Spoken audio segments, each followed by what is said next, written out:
The year is 1200. Stand at the mouth of the Amstel River where it meets the Zuiderzee, a shallow inland sea on the coast of what will one day be the Netherlands. What you see is marsh, wooden fishing huts, perhaps 1,000 people living on unstable ground that floods with every storm. There are no stone buildings, no walls, no docks capable of handling anything larger than a fishing boat. This is Amsterdam. 450 years from now, it will be the richest city in Europe, the center of global trade, the financial capital of the world, a city of 200,000 people built on a foundation that should not be able to support a village. This is the story of how a swamp became an empire. The Low Countries in the 13th century are not a promising place to build a civilization. The land is flat. Much of it sits below sea level. Rivers flood regularly. The North Sea, just miles away, threatens to reclaim the coast with every storm. The soil is waterlogged peat, unstable, impossible to farm in the traditional sense, prone to sinking. Most of Europe looks at this region and sees nothing worth claiming. The people who live here see something different. They see water as a resource, not an obstacle. By 1200, communities along the Dutch coast have been building dikes for generations, earthen barriers to hold back the sea. They have been draining marshland using windmills and channels. They have been learning, through trial and error, how to live not on solid ground, but on water itself. Amsterdam begins as one of these communities. The name first appears in records in 1275 as Amstelredam, a dam on the Amstel River. The dam is not decorative, it is survival. It holds back tidal flooding from the Zuiderzee and creates a controlled harbor where boats can dock safely. Around this dam, a village forms. Fishermen, peat cutters, a few merchants trading timber and grain. The population in 1300 is perhaps 3,000. It is not the largest settlement in the region. It is not the wealthiest. There is no reason to expect it to be anything more than what it is. And then, in 1358, Amsterdam receives a charter making it a toll-free port for beer. This sounds trivial. It is not. Beer is the most widely consumed beverage in medieval Europe, safer than water, essential for daily life. Hamburg, a powerful trading city on the Baltic, controls the beer trade flowing from Germany into the Low Countries. But Amsterdam, with its location at the mouth of the Amstel and its access to both inland waterways and the sea, offers an alternative route. Merchants begin using Amsterdam as a transshipment point. Beer comes in from Hamburg. Grain goes out from the Dutch interior. Within decades, the city is handling timber from Scandinavia, salt from France, wine from the Rhine, herring from the North Sea. Amsterdam is no longer a fishing village. It is a port. And ports, once they start growing, do not stop easily. The 15th century is when Amsterdam begins to build itself, literally, into something larger. The problem is space. The city sits on marshy ground surrounded by water. To grow, it must expand outward into the marsh and the river. This requires engineering on a scale no one in the region has attempted before. The solution is piles, wooden pilings, logs driven deep into the unstable peat until they hit a layer of stable sand 10, 15, sometimes 20 meters below the surface. On top of these pilings, wooden platforms are built. On top of the platforms, stone foundations. On top of the foundations, buildings. Every structure in Amsterdam is built on thousands of wooden stakes driven into mud. The Royal Palace on Dam Square, built in the 17th century, rests on 13,659 pilings. The mathematics of weight distribution, load bearing, and soil compression have to be perfect. If they are not, buildings sink, and they do sink, slowly, unevenly, creating the tilting facades that will one day become one of Amsterdam's most recognizable features.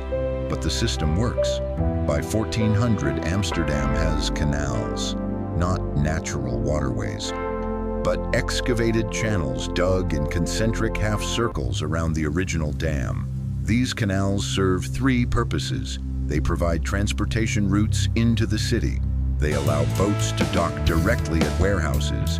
And most importantly, they drain the land, making it stable enough to build on. This is the beginning of Amsterdam's signature geography. Rings of canals radiating outward, each one marking a phase of expansion. The city grows to 10,000 people, then 15,000, then 20,000. It is still not the largest city in the Netherlands. That title belongs to Bruges and later Antwerp, but it is growing faster than either, and it is attracting a particular kind of resident. Merchants, shipbuilders, The terms we have cartographers, discussed are financiers, fair and people mutually who beneficial. understand that the future of Accepted, Europe madam. is trade. Then it is And agreed. trade requires access to the sea. Amsterdam has that access, and it is learning how to use it. The 16th century is when everything accelerates. In 1568, the Dutch revolt against Spanish rule begins. The conflict will last 80 years. Cities are besieged. Populations are displaced. Antwerp, the greatest trading city in Northern Europe, is sacked by Spanish troops in 1585. Thousands of merchants, artisans, and financiers flee Antwerp. Many of them go north to Amsterdam.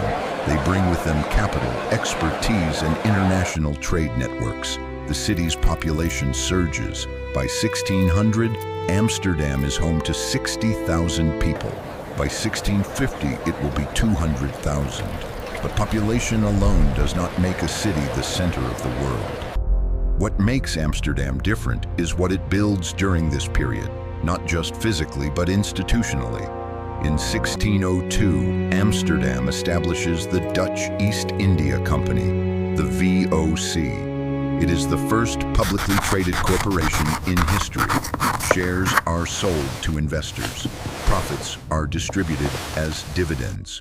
Risk We is accept the spread across terms. hundreds of shareholders. This is a new way of organizing This is a capital, momentous and it is occasion. devastatingly effective. The VOC sends ships to the East Indies, present-day Indonesia. They establish trading posts.